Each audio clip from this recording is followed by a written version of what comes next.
تو میں نماز توڑ دیتا اور پہلے اپنی ماں کی بات کو جا کر کے سنتا۔ اس بات سے یہ پتہ چلتا ہے کہ اگر تم اللہ کی عبادت بھی کر رہے ہو اور تمہیں تمہارے والدین آواز دے تو تمہیں اس چیز کے توڑنے کا اختیار ہے، اللہ کی عبادت کو چھوڑنے کا اختیار ہے۔ پہلے اپنی ماں اور اپنی باپ کی بات کو جا کر کے سنو۔ لیکن آج ہم لوگ اپنے ساتھیوں میں مشغول رہتے ہیں، اپنے ساتھیوں کے اندر بیٹھ کر کے باتیں بناتے ہیں، ادھر سے باپ آواز دیتا ہے، اس کی بات کو نظر انداز کر دیا جاتا ہے، ماں آواز دیتی ہے، اس کی بات کو نظر انداز کر دیا جاتا ہے۔ کیا ہمارے لیے دوست اتنے مختص ہو گئے تھے، اتنے خاص ہو گئے تھے کہ ہم نے اپنی باپ کی بات کو نہ سنا، اپنی ماں کی بات کو نہ سنا؟ اس لیے میرے بھائیوں، جب تک تمہارے پاس ہے یہ والدین، خدا را ان کی قدردانی کرو، خدا را ان کے نگہبان بن کر کے رہو۔ انہیں یہ محسوس نہ ہو کہ بڑھاپا ہمارے اوپر آ گیا ہے لیکن ہمارا کوئی نگہبان موجود نہیں ہے، بلکہ اگر تم ایک ہو یا دو ہو تو اپنے باپ کا بازو بن کر کے رہو، اپنی ماں کی محبت بن کر کے رہو۔ کہیں ایسا نہ ہو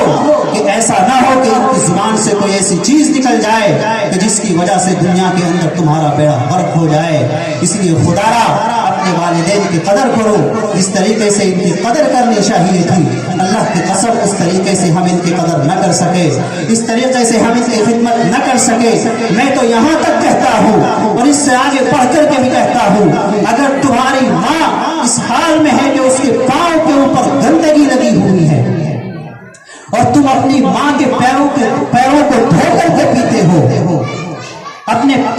ماں کے پیروں کو دھو کر کے پیتے ہو، تو تم نے اپنی ماں کے اتنے سے حق کو بھی ادا نہیں کیا کہ جب اس نے وقت نکال کر کے تمہیں جنم دیا تھا، جب تم دنیا کے اندر آئے تھے تو تکلیف اسے ہوئی تھی، اس تکلیف کی ایک آہ کا بھی تم نے حق ادا نہیں کیا۔ اگر تمہاری ماں کے پیروں کے اوپر گندگی لگی ہوئی ہے اور تم نے اس کو دھو کر کے پیا ہے تو یہ تم نے بہت بڑا کام تو کیا ہے، لیکن اتنا بھی حق ادا نہیں کیا۔ جب ہم اتنا سا حق بھی ادا نہیں کر سکتے تو پھر کس طریقے سے ہم حق ادا کر سکتے ہیں؟ اپنے والدین کی اس قدر خدمت کرو، اس قدر خدمت کرو کہ انہیں احساس بھی نہ ہو کہ میرا بچہ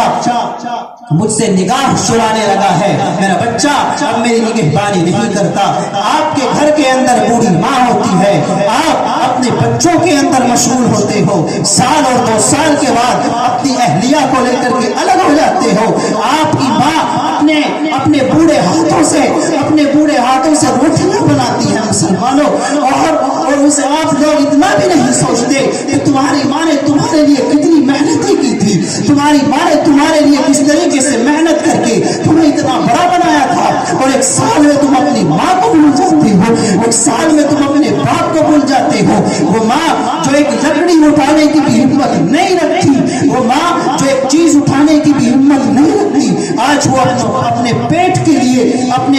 کے لیے وہ چولہا جلاتی ہے اور چولہے میں لکڑیاں داخل کرتی ہے، اور تم دیکھ کر کے اس طریقے سے نکل جاتے ہو جیسے یہ کسی غیر کی عورت ہو، جیسے یہ کسی غیر کی ماں ہو۔ آخر مسلمانوں ایسا تو نہیں کرنا چاہیے تھا، ایسا تو ہمیں نہیں کرنا چاہیے تھا۔ آج عہد کرو کہ اپنے ماں باپ کی اتنی خدمت کریں گے۔ اگر کسی نے اپنے باپ کا اپنی ماں کا دل دکھایا ہے مسلمانوں تو ایسا نہ کرنا خدا کے واسطے۔ آج جا کر کے ان کے پیروں میں پڑ جانا کہ ماں مجھ سے غلطی ہو گئی ہے، میں نے بہکاوے میں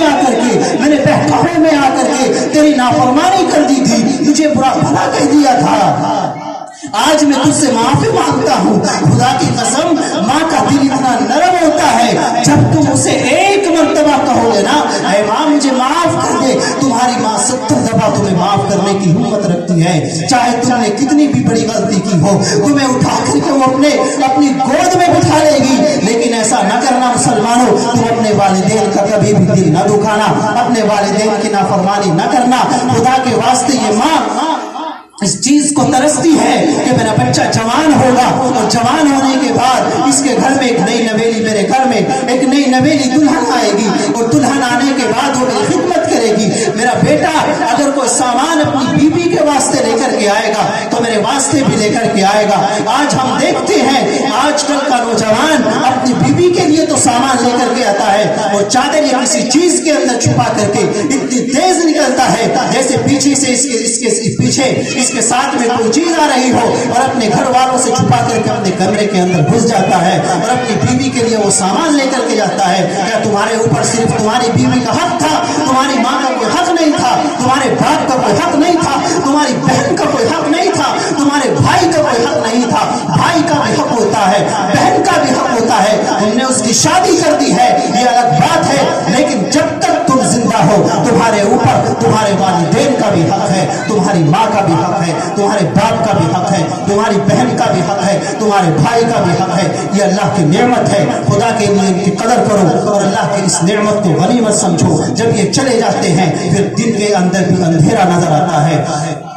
دن کے اندر بھی اندھیرا نظر آتا ہے، ساری چیزیں الگ ہوتی ہیں۔ انسان باہر سے آتا ہے، جو ماں سے محبت کرنے والے ہوتے ہیں ذرا ان سے جا کر کے پوچھو، جو ماں سے محبت کرنے والا ہوتا ہے انسان باہر سے آتا ہے، اپنے سامان کو رکھتا ہے، ہائے ہائے کیا چاشنی آتی ہے وہ جب گھر کے اندر گھس کر کے کہتے ہیں کہ امی کہاں ہے؟ ارے جب یہ نہیں رہیں گے تو پھر امی کس کو کہو گے؟ جب یہ نہیں رہیں گے تو ابا کس کو کہو گے؟ جب یہ نہیں رہیں گے تو بہن کس کو کہو گے؟ کیا اکیلے ہی اس دنیا کے اندر جینا ہے؟ اس دنیا سے جانا نہیں ہے، اس لیے اپنی بات کی قدر کرو۔ اگر وہ یہاں سے چلے گئے ہیں، اگر اس دنیا سے رخصت ہو گئے ہیں تو ان کے لیے ایصال ثواب کرو، ان کے لیے کچھ ایسا کام کرو کہ ان کو قبر کے اندر راحت ملے اور انہیں محسوس ہو کہ ہاں تیرا بچہ تیرے لیے کچھ کر رہا ہے۔ اپنے والدین کی خدمت کرو، اپنے والدین کی خدمت کرو، اپنے والدین کی فرما برداری کرو۔ اللہ تعالیٰ مجھے بھی اور آپ کو بھی ان کہی ہوئی باتوں پر عمل کرنے کی توفیق عطا فرمائے۔